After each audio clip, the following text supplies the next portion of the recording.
The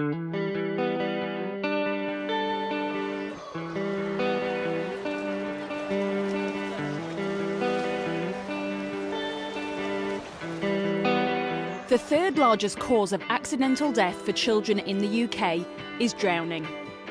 Learning to swim saves lives, but it also has other positive effects on pupils' behaviour. It builds confidence, and we know that confidence equals motivation and motivation equals achievement. Builds up confidence, self-esteem, opens up a wide range of activities that they can take part. Kids love the whole environment about swimming.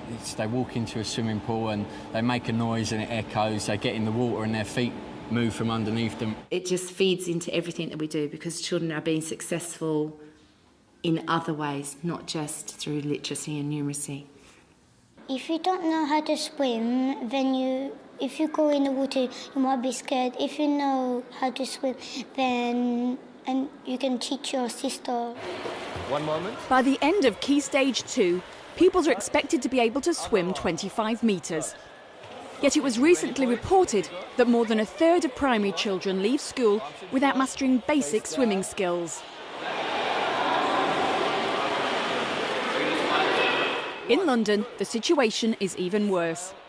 Figures show that across the city, almost half of Key Stage 2 pupils don't achieve their 25-metre goal. In some boroughs, that figure rises to 80%, failing to hit target. 3, 4, 5, 6, 7, 8, 9, 10. Earlham Primary in East London is aware of the problems it faces. Our children don't have a general opportunity or the availability to go to swimming pools. Swimming's not seen as a family pastime in a lot of the cultures that are in place in London. And often they don't see the benefit of actually engaging that sort of family time into coming swimming. How will you feel inside when you can swim? I think you'll feel like the fastest mermaid in the whole wide world. Mind the door.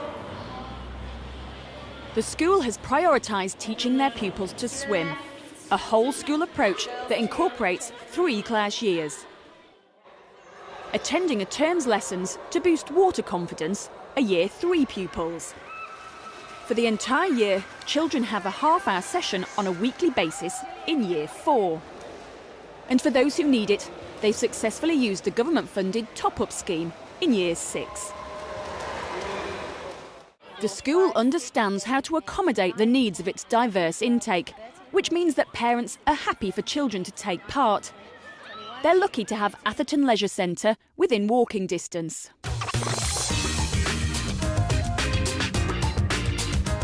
Here at Earlham Primary School, we go swimming once a week on Tuesdays, and the session starts at 11:30. It takes us 15 minutes to walk to the swimming pool.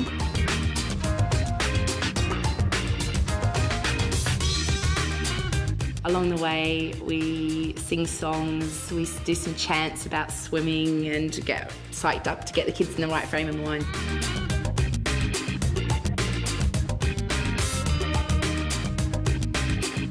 But before even setting off for the pool, the Amateur Swimming Association suggests that a first swimming lesson shouldn't necessarily mean getting the children wet.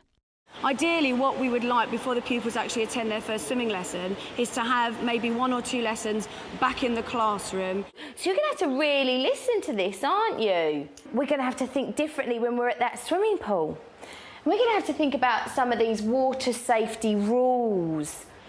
We have a fantastic National Curriculum Resource Pack which has got worksheets in there, and there's some great ones on what they should do before they go to the pool and what they should know about. Introducing them to the equipment that they're going to be using at the pool, so they feel comfortable with the floats, woggles, etc., and why they're using them. OK, we could put it there, couldn't we? Because then what can she do with her arms, look?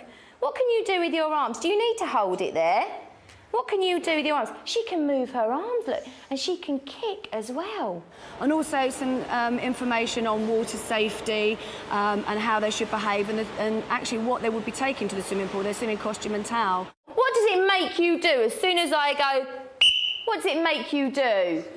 Makes you stop and get up. makes you stop and get out, doesn't it? Because some of these children have never seen a swimming pool in their life before, and it would be a really quite a frightening experience. So we want to make sure that they enjoy that experience, and their first swimming lesson at the pool is a happy one. Once at the leisure centre and ready for the lesson, Fair's job is ensuring the pupils enter the water safely. We have to sit on the edge of the swimming pool and put your hands like that, and then you turn around and you slide in. It's recommended that only teachers with a Level 2 teaching certificate actually instruct the pupils. But class teachers do have an important role to play poolside. Going to the pool, it gives them an opportunity to teach in a different environment from the classroom, and they have a great deal of knowledge about the pupils already, and that knowledge transferred into the pool, the pupils trust them, and they will actually be able to help them progress, we feel, quicker. Beautiful straight. Is he bending his knees?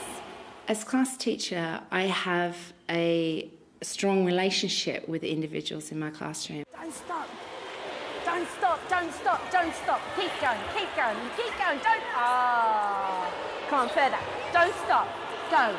If you blow really strongly, Sabiha, you won't make that funny sound. Instead of sounding like, it'll be, show me how. Blow strongly. They are motivated and focused, and they want to achieve it because it's me and we have a relationship. 1, 2, 3, eyes on me. Gillian's about to bring out the hoops. To go under the water and through that hoop, you're going to need to have what kinds of feelings? Brave feelings. Where does bravery come from? Little finger? It's how you think in your mind. The hoops is a challenge that a lot of the children really enjoy. The challenge is to swim underwater by either stepping into the hoop and under and through, or by swimming through. And obviously to do this you have to be able to open your eyes to see where you're going, and you have to be able to hold your breath. Two things that beginning swimmers find very challenging. Do it again, do it again. High five, high five. High five, you're a legend. All right, you ready? For Gil Levy, as the school's PE coordinator, having the class teacher poolside ensures that the pupils' progress can be closely monitored. I found that when my children 2 years ago were invited to swimming lessons, the first thing I was asked is what ability they were, and I had no records. I had to rely purely on what the children were telling me. I've come up with a list of criteria on a grid which doubles up as a register, which I asked the teacher that accompanies the class just to tick off the skills that the children have attempted or have achieved. You can do that. Open your eyes under the water. Well done. I was not convinced, because I think you just closed your eyes and aimed for it. Samuel, in you come. Gil is also a qualified swimming instructor. That's it, holding the wall. The process through the Amateur Swimming Association is fairly straightforward. The ASA are really helpful and go out of their way as much as possible to help people attain their qualifications. Hold on carefully, put your feet up on the wall. That's very good, brilliant. Gil being on hand also means that class sizes can shrink. In a Learn to Swim class sizes of 30 are pretty difficult to teach, and I have a huge amount of respect for the amount of good skills that the kids actually come out with. The fact that I'm a swimming coach as well, I try as much as possible to go down with the different classes so that we can break the group up into smaller, more manageable parts. Wait for me. We're going to open the curtains, close the curtains. Open the curtains, close the curtains. Let's go. Open, keep your arms in the water.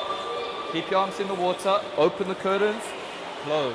There's a bigger focus on the children, they can receive more instruction, and it becomes more of a learning lesson rather than just crowd control in water. I like best learning to swim. So when we play games, we learn how to swim better and better. Jellyfish is a game where you have to put your head under the water, and what Mr. Levy said, if he says to brush your teeth under the water, you have to brush your teeth. I play a game called Jellyfish with the kids where it is pretty much like Simon says, where whatever they do is an action given to them by the instructor, and it all takes place under the water. Again, jellyfish, jellyfish, brush your teeth. I use as many everyday examples as I can in their swimming, opening and closing curtains to teach them sculling, doing big windmills, picking apples off trees and so on. Right up. Look up at the spiders on the roof. There are spiders on the roof. Count the spiders. Count the spiders. That's it. Now push up your belly. It gives them something to be able to talk about. Back in the playground, I counted 27 spiders on the roof and you only counted 15, and so there's a little bit of a competitive edge. Long legs, rubbing your toes as you go past. Oh, don't touch them. Stretch out, stretch out.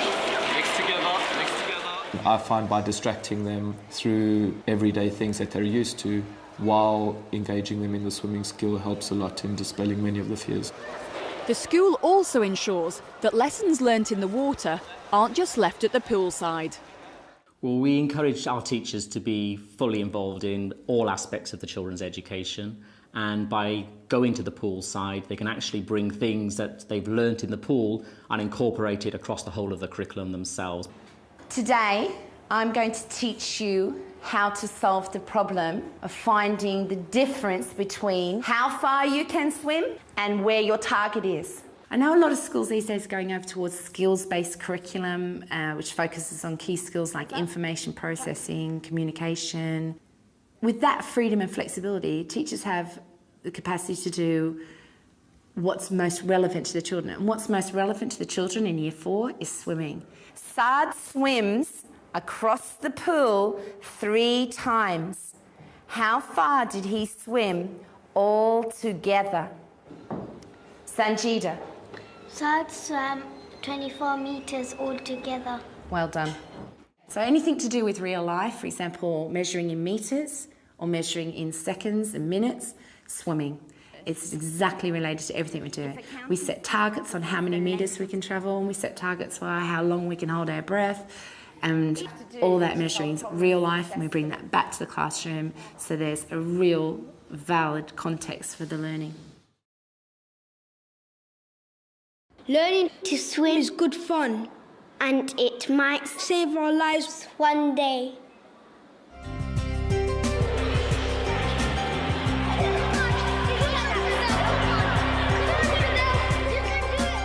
My main advice is to go for it, to look beyond the problems. We all do have time constraints, financial constraints, and we need to look beyond that.